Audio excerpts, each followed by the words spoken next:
Good afternoon, everyone. Thanks so much for joining. It's lovely to see you, and sorry about the technical issues getting our link out to you all. I know there's a few more people who may be joining, but I figured we can get the conversation started. My name is Rebecca Vander Schaaf. I'm the Director of Admission here at GW's Graduate School of Education and Human Development. So I'll go through a few slides, but I'm also happy to answer questions.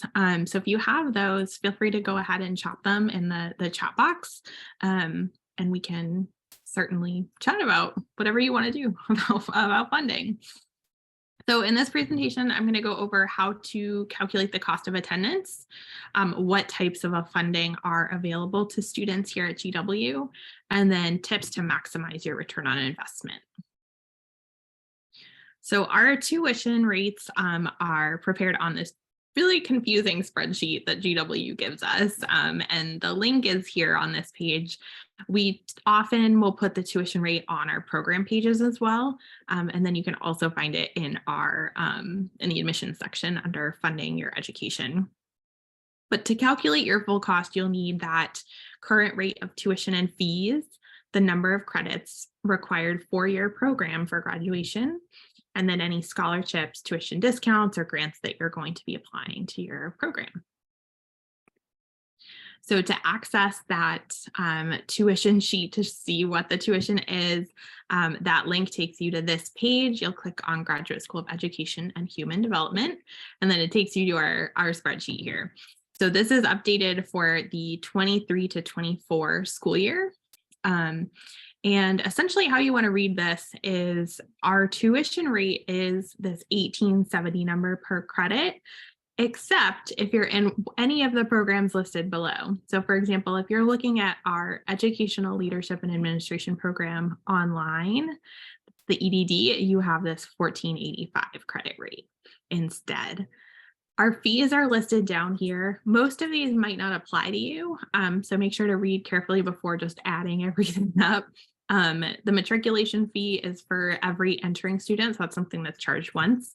And then the student association fee it's typically about $45 a semester. Everything else may or may not apply to you, so worth taking a look at. So you can find the number of credits required for your program on our website. This would be under the curriculum section. So here's just a quick example. This is on our international education page, and it says 30 credits are required for graduation.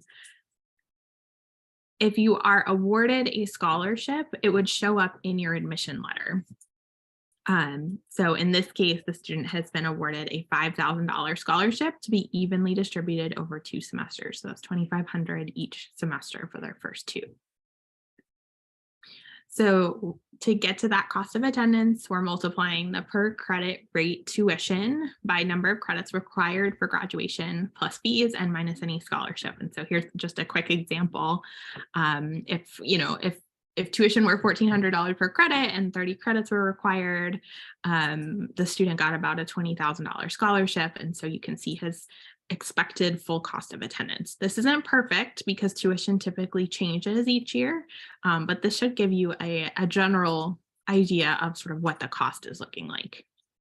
And if you have questions as you're going through this process, feel free to let us know, and we're happy to help walk you through this calculation. So most of our students are looking for funding options, and so we offer a number of different options. Merit scholarships is probably our most popular, and this is based on the strength of your application and the competitiveness of our application pool. So this is something you can apply for during the admission process. You could also let us know after you've been admitted that you're interested, and we can have you fill out a quick form and then consider you as well. Awards range in size between 0 and full tuition. Most awards are partial. So for example, $6,000 to $10,000 per year or something in that range. We also have graduate assistantships available. All of these have been given out for the upcoming academic year, 23-24. But if you are looking at starting later than that, this is certainly something to consider. We typically have about 6 of these for our doctoral students each year. And then there's like 2 or 3 for our master's students as well.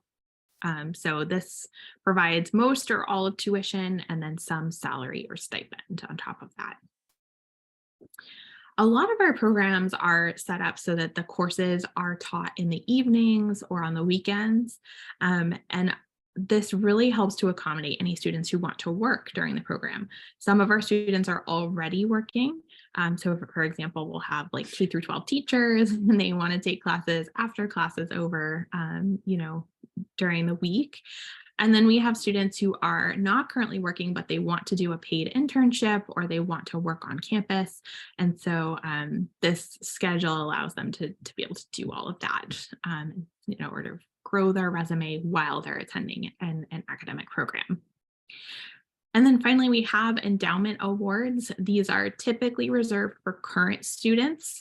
So if you are, for example, wanting to take summer courses and that wasn't part of your plan originally, endowment awards are one way we can help students fund some of that. For students who are wanting to work during their program, or of course wanting a job after the program, we have a number of different ways that we can help you with that. We have work study. There's both federal and institutional. Federal work study means that some of your pay is coming from the federal US government, and institutional means all of your salary is being paid by GW. So those positions are described at this link here on the financial aid page. And then we use Handshake as our career board. And so there are a lot of part-time jobs around campus or full-time potentially, often in organizations that are of interest to our students. And those jobs are listed there. So that is a resource that's available once you are already a student or an incoming student. And then we have career services as well to help with reviewing resumes and cover letters and interviewing skills and all of that. So in terms of federal financial aid, our financial aid office covers all of that. So if you are looking to use federal loans or grants for some of your program, that office would handle that process. The first step is filling out the FAFSA form and sending it over to GW. Most aid at the graduate level is loans. So something worth considering.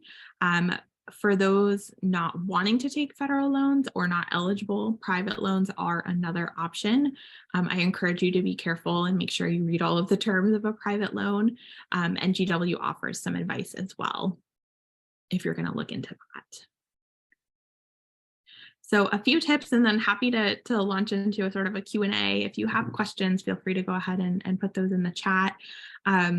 We do have a monthly payment plan. That's not something I had experienced before GW, so a really good resource. If you are wanting to lessen your reliance on loans or you want to work through the program, a payment plan might be a good way to go. It allows you to pay for the cost of a semester over a number of months. Otherwise, tuition is due the first day of classes. So this can be a really good tool. Start planning early. So really this means as early as you can. I know it's not always possible to plan years and years in advance, but the more time you have to sort through the return on investment and how you plan to finance your education, the easier it will be for you.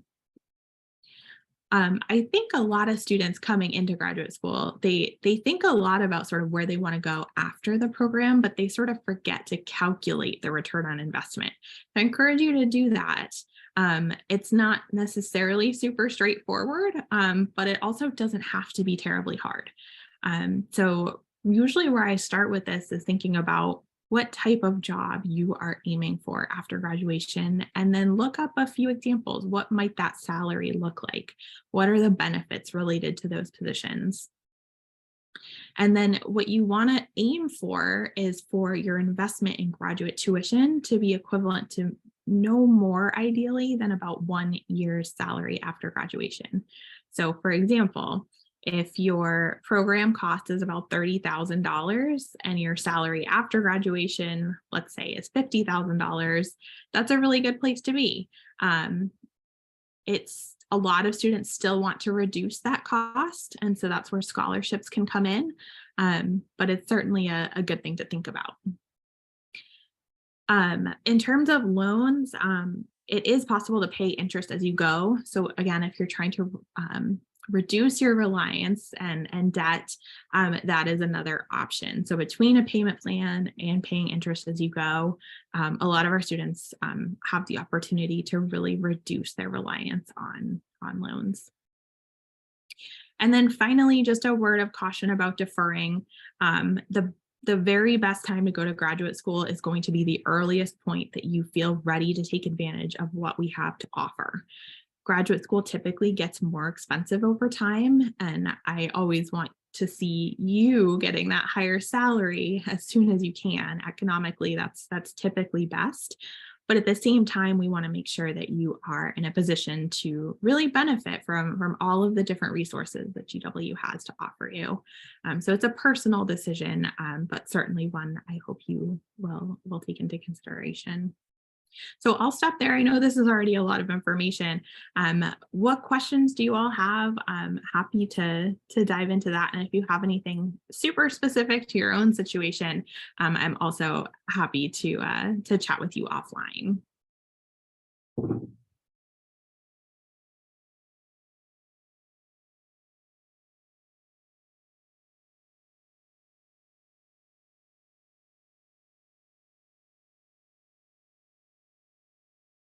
You all are a quiet group, and that's just fine.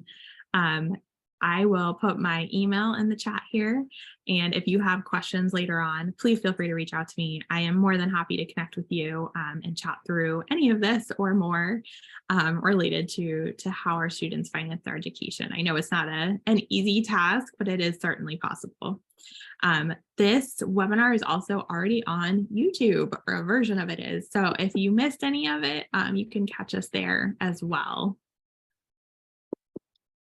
The payment link is available for international students, I believe. So it's something you would apply for through our financial aid office. Yes. Yes. Hello. Hi. This is Fatimata. I'm sorry I missed the beginning of the presentation. I couldn't log on, and then the registration sent me a link. Yes, I am looking forward to apply for a program. Still, my question is pending. I am hesitating between two programs. Okay. And the second point is, sorry, I may ask a question you may have already answered. Yes, what are typically the funding aids for international students, and where do we have to go on the website to fill out a request? So the process is the same for domestic and international students. If you are interested in merit scholarship, that's something you can indicate in your application. The only real difference is that international students are typically ineligible for U.S. federal financial aid. And so you'd be looking at external scholarships or private loans if you wanted to rely on financial aid for your degree. International students can work on campus, and you have access to any scholarships that domestic students have. Yeah, okay. And actually, I am really thinking of applying for a visiting scholar. What do you think about it? Because this looks more adapted to my project, because I have a research and education, a project about research and education, particularly in entrepreneurship. And I have seen also that visiting scholar is much less expensive. And what do you think about that? So it actually sounds like your question is pretty specific, and I'd recommend connecting with one of our admission representatives. I just noted your name down, so let me connect you with her after this webinar, and I would certainly recommend a conversation. I think she can help walk you through that. Yeah, I would love to. For Good, sure. perfect. All right, I'll connect you. Awesome. And One other question, the payment plan affect the amount to obtain a student visa? That is a good question. It most likely does not, because the US government is looking at how much you have for the entire first year, and that payment plan would just be one semester.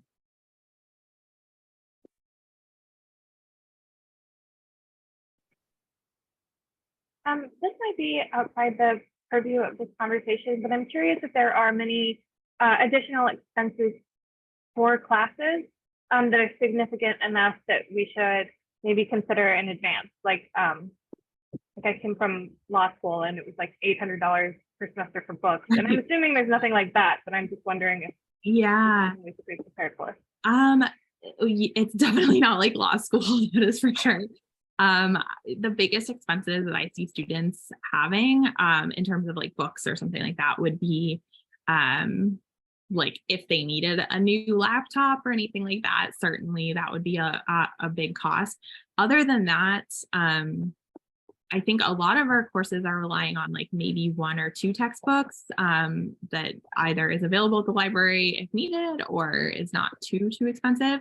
And then a lot of resources are online these days. So I think our faculty try to keep that in mind too and reduce the cost whenever they can by using those resources. We can certainly connect you with our student services team if you have more questions about that. I know that they can probably speak more directly and regarding your specific program of interest. Yeah, I figured it probably wasn't going to be a big thing, but I just wanted to ask while I have you here. Absolutely. Yeah, good question. There's a question about how long it takes to complete our programs. That is a hard question for me to answer because it really depends how many credits you're taking per semester. But for our master's programs, typically it's about 2 years. Vous avez réservé? Oui, oui. Est-ce que je peux finir? Yeah, no.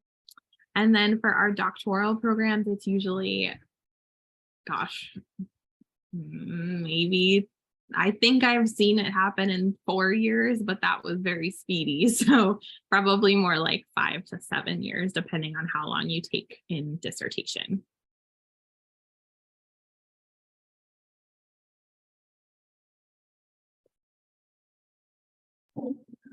In the Elliott programs eligible too for this type of funding? So most of our programs are eligible for funding. If you're looking at a certificate program, sometimes they are not, but otherwise there's no program that technically is ineligible for funding. It just has to do a lot on what's available, the competitiveness of the pool, and then the strength of the application. Thank you for the information.